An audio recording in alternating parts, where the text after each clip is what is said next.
আমি আসিয়ার সঠিক বিচার চাই। আসিয়া যেরকম ফাঁসি দিয়ে মারছে এরকম ফাঁসি দিয়ে যেন উগারও মারা হয়।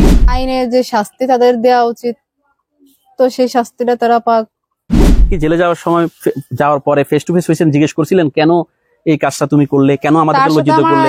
16 দিনে একজনও তার সাথে আমি কথাও বলতে পারিনি, তার সাথে দেখাও হয়নি। সে আজকে শূন্য শূন্য করেছে তার বেলেট দিয়ে কাটিয়ে কাটিয়ে কাটিয়ে কাটিয়ে কাটিয়ে কাটিয়ে তার কি করেছে সেটা বলার মতো আর কায়দা নেই। বন্ধুরা, শিশু আসিয়াকে যেভাবে নির্যাতন করে হেটু শেখ, এইবার তারই সব কুকর্ম ফাঁস করে দিল তার একমাত্র মেয়ে। আসলে হেটু শেখ কেমন ছিল, কতটা দুশ্চরিত্রহীন মানুষ ছিল, তাছাড়াও তার নিজের মেয়ে হেটু শেখের ফাঁসি যাচ্ছে। হ্যাঁ বন্ধুরা, এটা আসলেই একটা অবাক করা বিষয় যে তার নিজের মেয়েই তার ফাঁসি যাচ্ছে। তো পুরো ভিডিওটি এই ভিডিওতে দেখাবো, তাই সবাইকে অনুরোধ করছি সবাই নতুন হলে চ্যানেলটিকে সাবস্ক্রাইব করে ভিডিওটি শেষ পর্যন্ত দেখতে থাকুন। তো চলুন আমরা ভিডিওতে চলে যাই। সবাই তো দেখতেছে দাদির কি করুণ অবস্থা, ঘর বাড়ি পুরাই দিছে, তার নিজের জায়গা, তার নামের জায়গা, তবুও সে তার বাড়িতে থাকতে পারতেছে না। গাছতলায় হেনে ওনে থেকে তার দিন রাত কাটাচ্ছে। আপনার ভাই বোন কয়জন? 3 জন। ভাই কয়জন, বোন কয়জন? ভাই 2টা আর আমি একাই। আপনার বিয়ে কত বছর আগে হয়? 7.5 বছর চলতেছে। 7.5 বছর। আপনার ছেলে মেয়ে আছে? একটা ছেলে। আচ্ছা, যেদিন এই ঘটনাটা শুনেন, আপনারা তো হয়তো মিডিয়া তো এসেছে, পাশাপাশি খবর পেয়েছেন, কেমন মানে নিজের কাছে একজন মেয়ে হিসাবে কেমন অনুভূতি হয় আপনার? আপনিও তো একজন মেয়ে। আমি আসলে বুঝতে পারিনি যে এরকম কিছু হয়েছে। আমি শুধু জাস্ট শুনেছি তোমাদের বাড়িতে ঝামেলা হয়েছে, তুমি আসো। এটা কে বলছে? বাড়ির পাশে একজন ফোন দিছিল। আচ্ছা। তো শোনার পর এসে দেখলাম সবাই বলতেছে ধর্ষণ হয়েছে। তারপরে বাবারে নিয়ে গেছে ধরে, এইটুকু। আপনি তখন শ্বশুর বাড়িতে ছিলেন? জি, আসছিলাম 3:30টার দিকে। আচ্ছা, আপনি তো এখানে শ্বশুর বাড়ি থাকলেও মাঝে মাঝে বেড়াতে আসতেন এই বাড়িতে? জি। এই কখনো এরকম কিছু দেখেছেন যে হামিদা যে আপনার হচ্ছে সম্পর্কে কি হয়, ভাইয়ের বোন নাকি? জি জি। হ্যাঁ, ভাইয়ের বউ। ওনার সাথে এরকম কোনো এগুলো আগে কোনো কথা হয়েছে বা আপনার মুখে বিচার দিয়েছে, যেটা বিভিন্ন ইন্টারভিউতে বলতেছে, তখন কি আগে এরকম কোনো এটা নিয়ে সালিশ বা কিছু হয়েছিল? না না, হামিদার সঙ্গে আমার ভালো সম্পর্ক। হামিদাও মানে আমি আমার বড় হিসেবে সম্মান করতো। সে এরকম একটা কিছু হয়েছে সে আমারে বলিনি, এবং আমিও এইসব বিষয়ে কিছু জানি না, মার কাছে বলিছে কিনা। তাছাড়াও এইসব বিষয়ে যদি সালিশ বিচার হইতো তবে তাহলে তো আমি জানতাম, অবশ্যই আসতাম, দেখতাম কি হয়েছে না হয়েছে। মানে এরকম কিছু আপনি শুনেননি? না না, সবকিছু আমি শুনিনি। আচ্ছা, এখন তো আপনার বাবা এবং ভাই সবাই জেলে, এখন আপনার জন্য জীবনটা তো অনেক ডিফিকাল্ট আগের থেকে। এখন রাস্তাঘাটে যখন বের হন তখন কি আপনাকে মানুষজন মানে দর্শকের মেয়ে এরকম কিছু বলে, বা আপনার কিরকম একটা পরিবেশে আপনি আছেন? এরকম কিছু বলে না, মানে মানুষ তো আমার চিনতেছে না। হ্যাঁ, তবুও আমার ভয় লাগে, যদি কেউ আমার দেখে খারাপ কথা বলে, আমার তো রাস্তাঘাটে বেরোতে ভয় লাগে। মানে কেউ পাশ থেকে যাওয়ার সময় যদি বলে দর্শকের মেয়ে বা এরকম কিছু, যদি এরকম ফেস করেছেন এর ভিতরে কখনো? বাড়ির পাশে আশেপাশের লোকজন তো কিছু একটা বলে, কমেন্টে তো মানুষ, আমি আসলে কিছু জানি না, তবুও আমার যেসব খারাপ খারাপ কথা লিখতেছে। আচ্ছা, আপনার ভাই, আপনার বাবা এখন পুলিশ হেফাজতে আছে এবং আইন মেনেই ওদের বিচার চলছে। এখন আপনার দাদির কি হবে? উনি তো ধরতে গেলে ভিটাহারা এবং রাস্তাঘাটে ঘুরছেন, এবং এটা আমার কথা না, বিভিন্ন মিডিয়াতে এসেছে। আপনিও এক জায়গায় একজনের বউ, আপনি চাইলে কিন্তু ওনাকে রাখতে পারবেন না। ওনার জন্য কি করণীয় বা কি করা যায়, বা দেশবাসীর নিকট কি চাওয়ার আছে দাদির জন্য? দাদির জন্য দেশবাসীর কাছে চাওয়ার আছে তার জায়গায় তার জন্য ঘর করে দেয় সবাই। সরকারের কাছে অনুরোধ থাকলো, কারণ সে যদি জানতো তাহলে তার ছেলের এই কাজটা হয়তো বা করতে দিত না।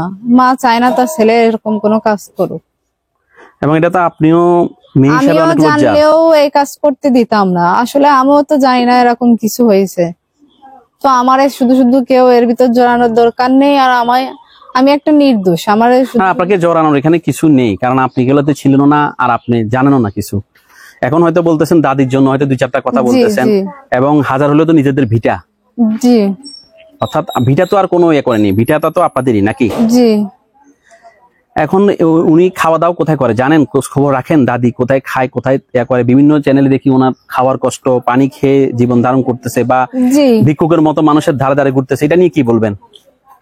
এইটা নিয়ে কি বলবো, খাবার জিনিসপাতি তো ঘরেই ছিল, সেসব পুড়িয়ে দিয়েছে, তো জনগণ ঘুরে সাথে সাথে তার খাবারের ব্যবস্থাও করে দিক।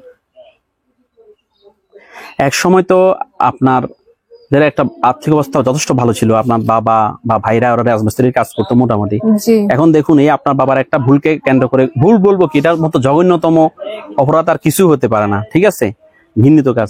এটাকে কেন্দ্র করে আজকে আপনার দাদির করুণ দশা, জি, মানে ছেলের জন্য মায়ের, এবং পাশাপাশি আপনারও অনেক মানে মানসিক ভাবে, এবং শ্বশুর বাড়িতে আপনি একটু ছোট হয়েছেন না, আপনার শ্বশুর শাশুড়ি কিছু না বললো, আশেপাশের লোকজন তো অবশ্য তা তো আপনাকে এগুলা বলেই।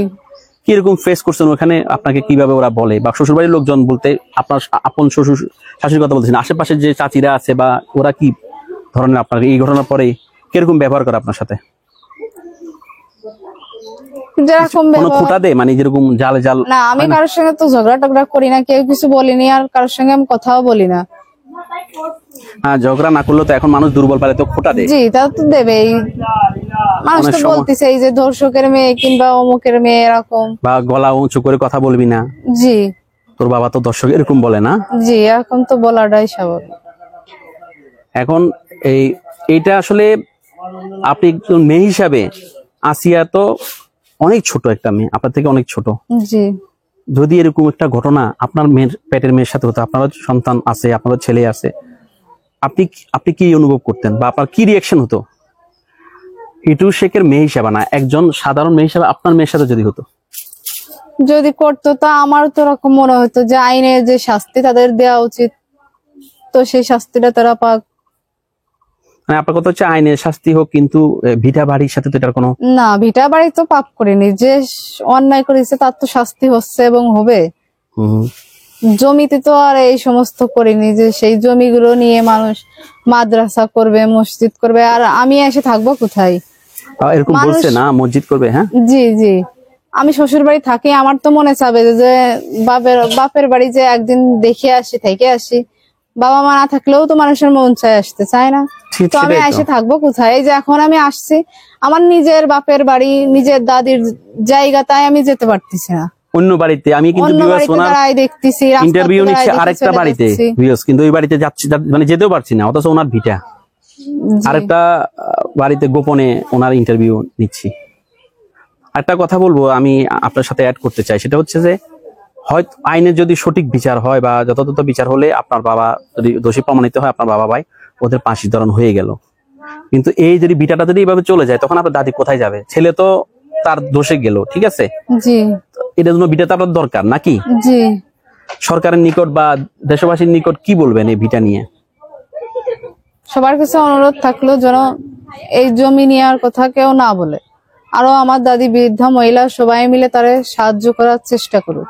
আপনার দাদির কি এমনি কোনো অসুখ বা শারীরিক কোনো সমস্যা আছে বলতে পারেন? আপনার তো নাতনি বলতে পারবেন, আমরা তো আর জানি না, তার বাইরে থেকে তো মনে হয় না কিছু, কিন্তু তারপরেও কয়েকদিন আগে থেকে প্রেশারের ওষুধ খাই, প্রতিদিন মানে বলিছে আমার কাছে যে 100 টাকার ওষুধ লাগে। হুম হুম এখন তো মনে করেন বাবা নেই যে সে ওষুধ কিনে দিবে, হুম। তার তো খাওয়ারই মানে ইয়ে নেই, তো ওষুধ খাবে কোত্থেকে? পয়সা নেই। একজন মেয়ে হিসাবে এটা তো আপনার জন্য অনেক লজ্জার না বলুন?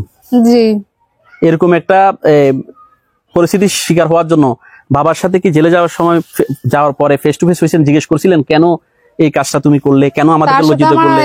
16 দিনে একদিনও তার সাথে আমি কথাও বলতে পারিনি, তার সাথে দেখাও হয়নি। কারণ আপনি তো একটা মেয়ে, আর আপনার বাবার কিন্তু মেয়ে আছে, মেয়ে থাকার পরে মানুষ আরো কি হয়, সতর্ক হয় বা তার ভিতরে একটা লজ্জাবোধ আসে। আপনি আমাকে অন্যভাবে জিনিসটা নিয়ে না, আমি আপনাকে তাহলে সে তো সেই বুঝটা তার থাকা উচিত। আজকে তার জন্য আপনারা জায়গায় জায়গায় অপমানিত হচ্ছেন না বলেন? জি, আপনার দাদির অবস্থা খুবই খারাপ।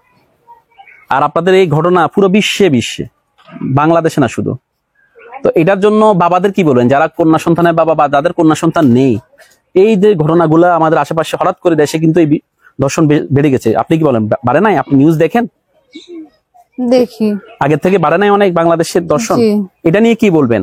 এটা কিভাবে কমানো যাবে? আপনি একজন মা হিসেবে, আপনার তো মা বা মেয়ে, কি করা উচিত, কি করলে এটা কমবে আপনার মনে হয়?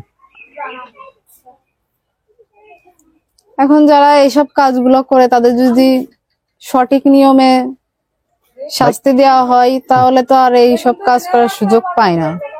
এবং ইসলামিক যে ভাবে চলা, আইন মেনে চলা, জি এটা হলে তো আর এই ধরনের কাজ জীবনও হয় না।